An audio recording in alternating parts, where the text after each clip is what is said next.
শুটকি তো আমরা কম বেশি সবাই খেয়ে থাকি, কিন্তু এভাবে শুটকিটা রান্না করলে এর টেস্টটাই হয় অন্যরকম।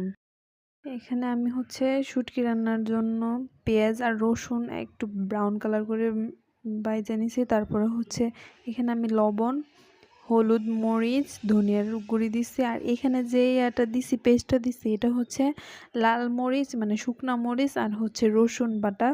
এটা একসাথে আমি ভর্তার মতো করে এটা মানে শুধু খাওয়া যায়।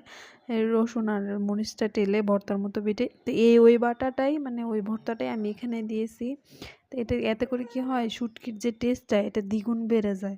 এখানে আমি টমেটো দিয়ে একটু এটাকে কষিয়ে নিচ্ছি। আর এখানে এই যে আমি আলু, বেগুন, সিম আর হচ্ছে ডাঁটা দিয়েছি সবজির মধ্যে। এটাকে কষিয়ে নেওয়ার পরে এখানে আমি সামান্য একটু পানি দিব। শুটকির মধ্যে কিন্তু বেশি ঝোল হলে ভাল লাগে না, এই মাখা মাখা ঝোলটা হলে ভালো লাগে। তো এখানে হচ্ছে কাঁচামরিচ আর হচ্ছে ধনেপাতা দিয়ে আমি পরিবেশনটা শেষ করব। এই তো রেডি।